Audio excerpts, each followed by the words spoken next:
Good morning बच्चों। आज हम बात करेंगे जिस टॉपिक की, जिसका नाम है हमारा आइसोमेरिज्म।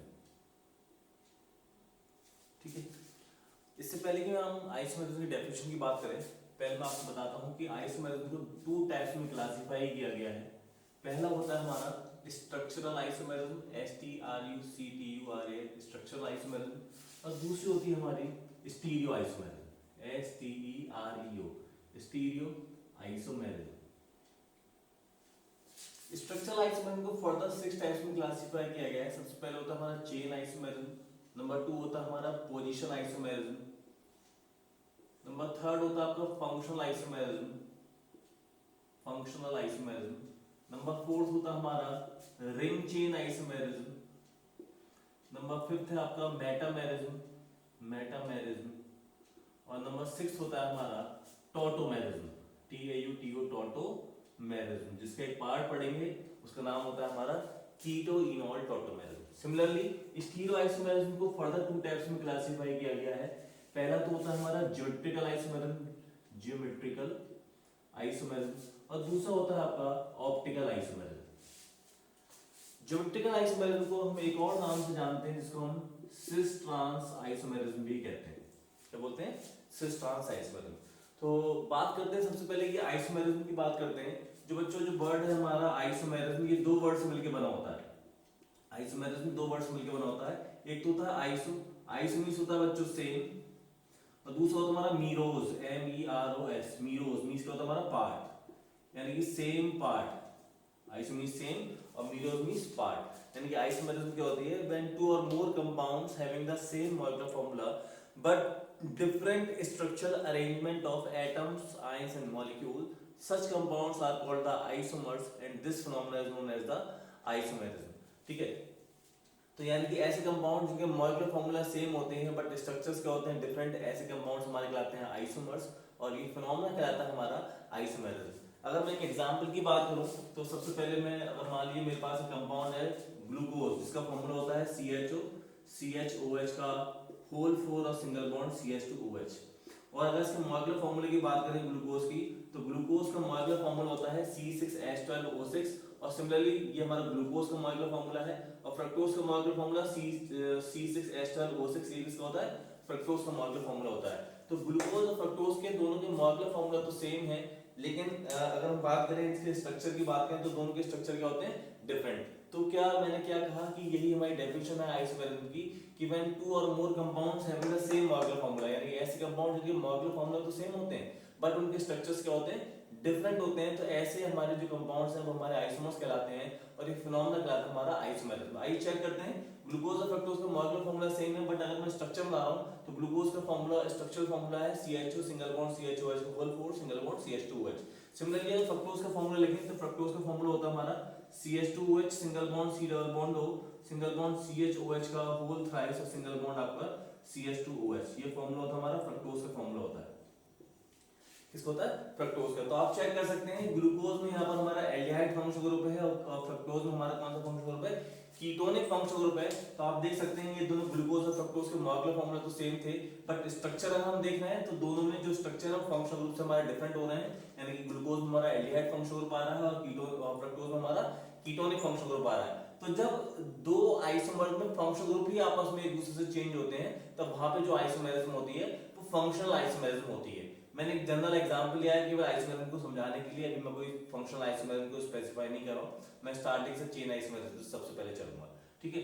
तो आइसोमेरिज्म क्या है? जिनके मॉलिक्यूलर फॉर्मूला सेम होते हैं बट स्ट्रक्चर्स क्या होते हैं? डिफरेंट। डिफरेंट किस फॉर्म में आपको दिखाई दे रहा है? फंक्शनल ग्रुप की फॉर्म में यहाँ पर डिफरेंट दिखाई दे रहा है। और भी जरूरी नहीं कि फंक्शनल आइसोमेरिज्म में फंक्शनल ग्रुप की फॉर्म में डिफरेंट होते हैं। चेन आइसोमेरिज्म में दूसरे तरीके से देखेंगे, पोजीशन में दूसरी तरीके से देखेंगे। किस तरीके से देखेंगे वो आपको भी बताया जाएगा। ठीक है। तो बात कर रहे हैं हम लोग सबसे पहले आइसोमेरिज्म की डेफिनेशन के बाद सबसे पहले मैं आता हूं आइसोमेरिज्म के टाइप में। स्ट्रक्चरल आइसोमेरिज्म में सबसे पहले बात करूंगा मैं चेन आइसोमेरिज्म की। ठीक है। तो सिर्फ करते हैं, और सबसे पहले बात करेंगे बच्चों हम लोग चेन आइसोमेरिज्म की। चेन आइसोमेरिज्म, चेन आइसोमेरिज्म के बच्चों दो और नाम होते हैं। चेन आइसोमेरिज्म को हम लोग न्यूक्लियर आइसोमेरिज्म और स्केलेटल आइसोमेरिज्म भी कहते हैं। स्केलेटल, SKELTAL, स्केलेटल आइसोमेरिज्म भी कहते हैं इसको। ठीक है। न्यूक्लियर और स्केलेटल आइसोमेरिज्म। चेन आइसोमेरिज्म में हम कैसे आइसोमर बनाते हैं? चेन आइसोमेरिज्म में बच्चों जो चेंजेस होते हैं वो कार्बन चेन में होते हैं। कैसे होते हैं आइए चेक करते हैं। पहला एग्जांपल ले रहा हूं मैं इसके लिए। मेरे पास जो पहला एग्जांपल है वो है मेरे पास C4H10। सबसे पहले चेक करेंगे जो C4H10 है ये हमारा एल्केन है, एल्कीन है या फिर हमारा एल्काइन है। सबसे पहले आपको ये चेक करना है। तो अगर ये हमारा जनरल फॉर्मूला CnH2n+2 को फॉलो करता है तो ये एल्केन होता है, CnH2n को फॉलो करता है तो हमारा एल्कीन होता है, और CnH2n-2 को फॉलो करता है तो हमारा ये एल्काइन होता है। तो यहाँ पर CnH2n+2 मैंने फॉर्मूला लिखा हुआ है यहाँ पर, और n की जगह बच्चों मैंने यहाँ पर 4 लगा दिया क्योंकि n क्या होता है नंबर ऑफ कार्बन एटम, और 4 लगाने पर फॉर्मूला क्या हमारा C4H10। तो सबसे पहले हमने ये रिकॉग्नाइज कर लिया है कि जो C4H10 है वो हमारा क्या है, चेन आइसोमर है। ठीक है, मतलब सॉरी C4H10 क्या हमारा एक एल्केन है। ठीक है, एल्केन है। तो सबसे पहले मुझे C4H10 के आइसोमर बनाना है। तो हम कैसे आइसोमर बनाएंगे, हम क्या पता हम कैसे आइसोमर बनाएंगे। तो सबसे पहले हम लोग भोले बन जाते हैं। भोले मतलब सीधे साधे बच्चे बन जाते हैं। और यहाँ पे 4 कार्बन एटम दिखाई दे रहा है तो मैंने यहाँ पे 4 कार्बन एटम की चेन बना ली। ठीक है, और हमने क्यों कंफर्म कर लिया क्योंकि एल्केन है, तो एल्केन में कौन सा बॉन्ड होता है, तो सिंगल बॉन्ड। तो सिंगल बॉन्ड हमने यहाँ पे मेंशन कर दिया। आइए बैलेंस से सेटिस्फाई करते हैं। कार्बन की यहाँ पे बैलेंस अभी 1 है तो 3 हाइड्रो लगाएंगे तो 3 और कितने हो गए 4, 1 2 3 4, 1 2 3 4 और 1 और 3 आपका 4। तो ये जो हमारा कंपाउंड बन गया इसका नाम होता है बच्चों ब्यूटेन, और दूसरा नाम इसको हम लिखते हैं एन ब्यूटेन। एन का मतलब क्या होता है, नॉर्मल। एन का मतलब यहाँ पे स्मॉल एन ही बनाएंगे। एन का मतलब यहाँ पे नॉर्मल से है। नॉर्मल का मतलब क्या है, क्योंकि चेन है ये हमारी स्ट्रेट चेन है इसको हम नॉर्मल चेन भी कहते हैं। तो सिंपली इसको ब्यूटेन कह सकते हो, या फिर दूसरा नाम कह दिया था हमारा नॉर्मल ब्यूटेन। तो बनाने के हमें चेन आइसोमर बनाने, एक आइसोमर बन चुका है, दूसरा आइसोमर बनाने की कोशिश करेंगे। चेन आइसोमेरिज्म में जो चेंजेस होते हैं वो कार्बन चेन में होते हैं। यहाँ पे कार्बन चेन 4 कार्बन एटम की है, अब मैं 4 कार्बन एटम की चेन को 3 कार्बन एटम की चेन में चेंजेस कर दूंगा। कैसे कर दूंगा, 3 कार्बन एटम की चेन में मैंने ये 3 कार्बन एटम की चेन बना ली। अब जो चौथा कार्बन बचा हुआ है, फोर्थ कार्बन जो बचा है उसे कहाँ लगाएंगे, फोर्थ कार्बन को बच्चों हमेशा फर्स्ट और लास्ट पोजीशन को छोड़ के बाकी जो पोजीशन होगी वहां पे लगाएंगे। ठीक है, आपका मन नहीं है, मान लो यहाँ पे फर्स्ट और लास्ट को छोड़ के आपको बीच में लगाने का मन नहीं है तो आप लास्ट पे लगा सकते हैं, लेकिन लास्ट पे लगाने का कोई बेनिफिट क्यों नहीं होगा, क्योंकि अगर मैंने लास्ट कार्बन पे या फिर फर्स्ट कार्बन पे मैंने क्या करते हैं कार्बन लगा दिया तो बैलेंस से सेटिस्फाई करूंगा। तो पहला रूल होता है आईयूपीएसी का लॉन्गेस्ट चेन का इलेक्शन करना। तो ये जो हमारी लॉन्गेस्ट चेन है तो ये 4 कार्बन की ही बनेगी हमारी लॉन्गेस्ट चेन, तो अभी इसका नाम हमारा ब्यूटेन ही हो जाएगा। तो जब आप चेन आइसोमर्स बनाए तो एक बात ध्यान रखें कि जब भी आपको चेन आइसोमर बनाने हैं तो जब भी कार्बन आपने कम कर दिए तो जब आपको लास्ट कार्बन लगाना है तो फर्स्ट और लास्ट कार्बन को छोड़ के बाकी जो कार्बन बचा वहां पे लगा दिए, तब आपका नया आइसोमर बन जाएगा। आइए फोर्थ कार्बन लगा दी मैंने यहाँ पे फर्स्ट और लास्ट को छोड़ के, बैलेंस से सेटिस्फाई कर ली, CH3 और ये आपका CH3 और यहाँ पे आ गया आपका H। ठीक है, अब इसका आईयूपीएसी नोमेनक्लेचर कर लेंगे। 3 कार्बन एटम की लॉन्गेस्ट चेन है हमारी, ये हमारा क्या लगा हुआ प्रीफिक्स, नंबर निकल यहाँ से 1 2 3, 2 पे क्या लगा आपका मिथाइल, और 3 कार्बन एटम से क्या होता है हमारा प्रोप, और सिंगल बॉन्ड है तो एन, तो नाम हो गया 2 मिथाइल प्रोपेन, इसका नाम हो जाएगा। ये इसका आईयूपीएसी नेम है। एक कॉमन नेम हमें जानना है, इसका दूसरा नाम क्या होता है आइए समझते हैं। बच्चों सेकंड पोजीशन पर हमारा क्या लगा है, मिथाइल ग्रुप लगा है। तो याद रखिएगा अगर सेकंड पोजीशन पर मिथाइल ग्रुप लगा होता है तो उसे बोलते हैं आइसो। यहाँ पे मैं एक वर्ड इंट्रोड्यूस कर रहा हूं आपके लिए। मैंने क्या कहा कि अगर सेकंड पोजीशन पर मिथाइल ग्रुप लगा हुआ है तो उसे आइसो कहते हैं, लेकिन in case of alkene only, केवल एल्केन के केस में ही इसको आइसो बोलते हैं अगर सेकंड पोजीशन पर मिथाइल ग्रुप लगा हो तो। मैं किसी भी फंक्शनल ग्रुप की बात नहीं कर रहा हूं कि मान लीजिए ये तुम्हारा एल्केन है, सपोज यहाँ पे कोई अल्कोहल होता है, एल्डिहाइड होता है, कार्बोक्सिलिक एसिड होता है, उस केस में सेकंड पोजीशन पे मिथाइल होना कंपलसरी नहीं है, आइसो पोजीशन कहलाएगी। सेकंड पोजीशन पे कोई ग्रुप लगा हो तो वो आइसो कहलाता है। लेकिन यहाँ पर अगर सेकंड पोजीशन पर मिथाइल ग्रुप लगा होता है तो इन केस ऑफ एल्केन तब उसे हम क्या कहते हैं, आइसो कहते हैं। बहुत सिंपल वर्ड्स में अगर सेकंड पोजीशन पर एक मिथाइल ग्रुप लगा होता है तब उसे हम क्या बोलते हैं, आइसो। तो इसका नाम हो जाएगा हमारा आइसो। और ओवरऑल C4H10 को क्या बोलते हैं हम लोग, ब्यूटेन, तो इसका नाम हो जाएगा आइसो ब्यूटेन। तो C4H10 के 2 आइसोमर्स बन चुके हैं हमारे 1 और 2। अगर हम थर्ड आइसोमर बनाना चाहें तो बच्चों इसका थर्ड आइसोमर नहीं बन पाएगा, क्योंकि 4 कार्बन की चेन को मैं 3 कार्बन की चेन में ऑलरेडी चेंज कर चुका हूं। अगर मान लीजिए 3 कार्बन की चेन को मैं 2 कार्बन की चेन में चेंज करूंगा तो मुझे वापस 2 कार्बन जो लगाने हैं तो जहां आप कहेंगे वहां लगा देंगे। अगर मान लीजिए मैं 2 कार्बन, एक कार्बन यहाँ पे लगा दूं, एक कार्बन यहाँ पे लगा दूं, तो फिर से 4 कार्बन की लॉन्ग चेन हो जाएगी, तो फिर से हमारा क्या बन जाएगा, ब्यूटेन। ठीक है, मान लीजिए अगर यहाँ लगाने का मन नहीं है, आप कहोगे सर यहाँ पे और इसी पे 2 कार्बन लगा दो, तो फिर से ये और ये सेम होगा। देखिए लॉन्गेस्ट चेन 3 कार्बन की हो गई, हो जाएगा 1 2 2 मिथाइल प्रोपेन हो जाएगा। इसलिए C4H10 के और कोई भी तीसरा आइसोमर नहीं बनेगा, 2 ही आइसोमर बनते हैं हमारा, एक आपका नॉर्मल ब्यूटेन और दूसरा हमारा आइसोब्यूटेन। दूसरा एग्जांपल लेता हूं, दूसरा एग्जांपल है मेरे पास C5H12। सबसे पहले मैंने आपको बताया था क्या चेक करते हैं, पहले चेक करते हैं कि हमारा एल्केन है या फिर हमारा एल्काइन है। सिंपली CnH2+2 को फॉलो करा तो ये भी हमारा क्या है, एल्केन ही है। आइए बैलेंस से सेटिस्फाई करता हूं मैं, सॉरी हम सबसे पहले क्या बनते हैं, भोले बनते हैं, यानी कि सीधे साधे बच्चे बन जाते हैं। 5 कार्बन की चेन लगाएंगे और पहले ही हम रिकॉग्नाइज कर चुके हैं कि एल्केन है, तो यहाँ पे सिंगल बॉन्ड आगे आएगा। आइए बैलेंस से सेटिस्फाई करते हैं, तो ये हो जाएगा CH3 CH2 CH2 CH2 और आपका CH3। ये हमारा क्या है, पेंटेन है, ये हमारा क्या पे पेंटेन, और 5 कार्बन की चेन से क्या हमारा पेंटेन, और नॉर्मल चेन है इसका दूसरा नाम क्या है, नॉर्मल पेंटेन, यानी कि एन पेंटेन भी इसको हम लिख सकते हैं।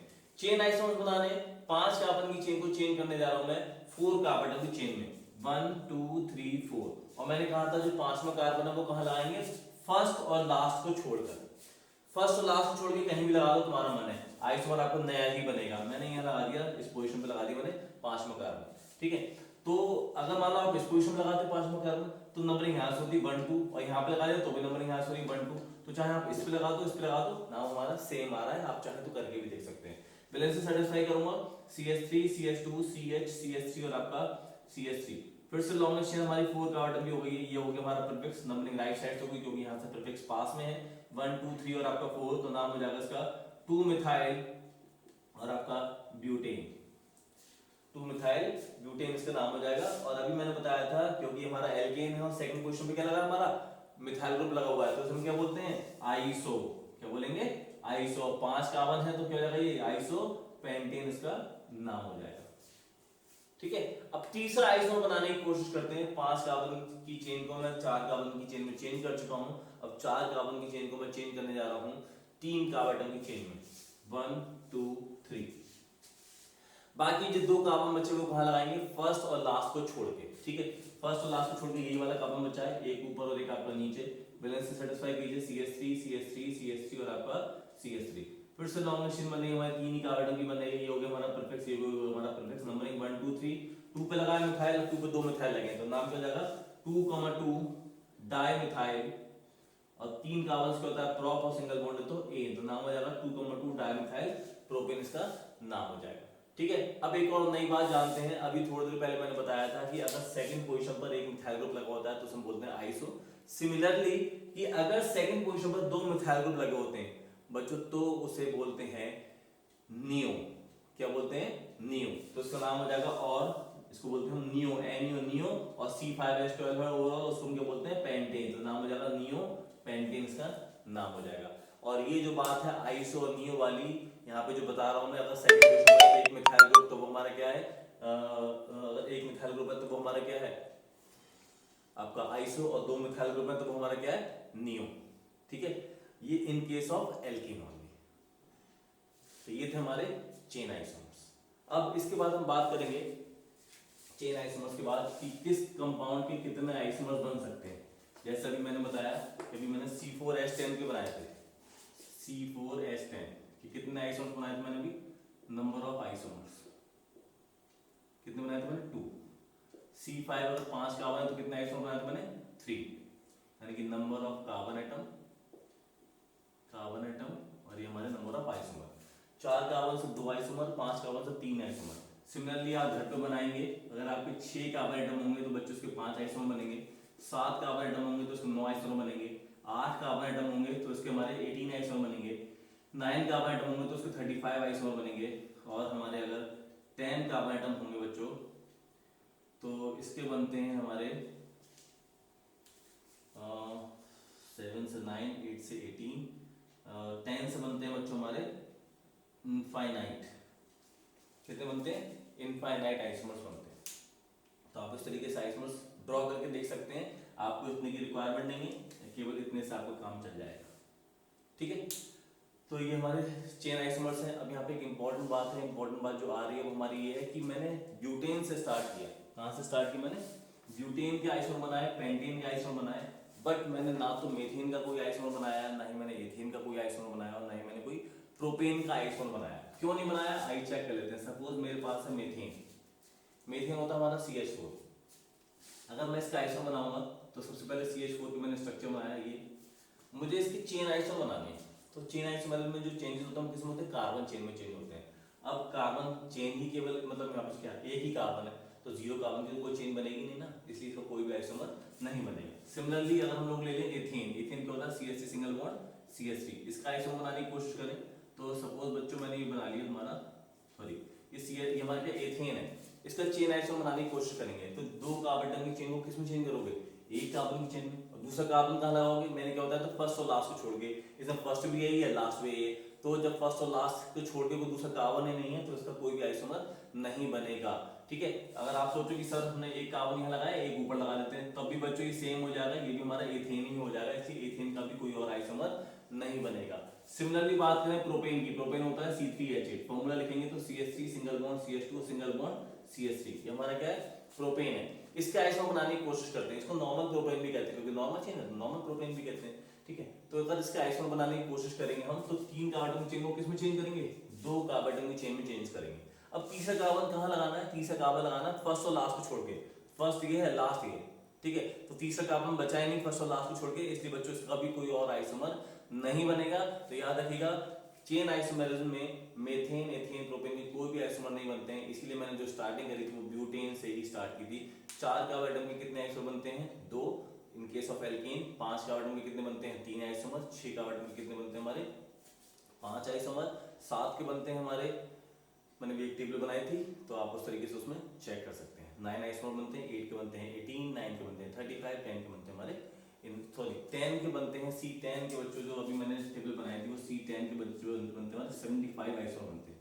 उस टेबल में थोड़ी सी चेंजेस कर देते हैं। अभी मैंने लिखा था यहाँ पर नंबर ऑफ कार्बन एटम और यहाँ पे क्या लिखा था मैंने आइसोमर। तो C1 C2 और C3 के इन तीनों के कोई भी आइसोमर नहीं बनते हैं तीनों के। C4 के बनते हैं दो आइसोमर। C5 के कितने बनते हैं बच्चों हमारे, तीन आइसोमर। C6 के बनते हैं 5 आइसोमर। C7 के बनते हैं कितने हमारे, 9 आइसोमर। और C7 के बाद अगर होते हैं हमारे C8 तो बच्चों उसके बनते हैं 18 आइसोमर। C9 के बनते हैं 35 आइसोमर। C10 के बनते हैं 75 आइसोमर और C21 के बनते हैं बच्चों हमारे इनफाइनाइट। ठीक है, थोड़े से चेंजेस हैं, थोड़ा सा चेंज कर लीजिएगा। C10 की मैंने वहां पे आपको क्या कहते हैं 75 की जगह इनफाइनाइट लिख दिया था, तो C10 के 75 आइसोमर्स बनते हैं और C21 के इनफाइनाइट मतलब बनाते ही रहिए जितने आपको बनाने हैं। तो ये था हमारा चेन आइसोमेरिज्म, जिसको हम न्यूक्लियर और स्केलेटल आइसोमेरिज्म भी कहते हैं, जिसके अब जब आइसोमर बनाएंगे तो इसमें जो चेंजेस होते हैं वो कार्बन चेन में चेंजेस होते हैं। तो ये था हमारा चेन आइसोमेरिज्म। आज के लिए बच्चों इतना ही, शुक्रिया।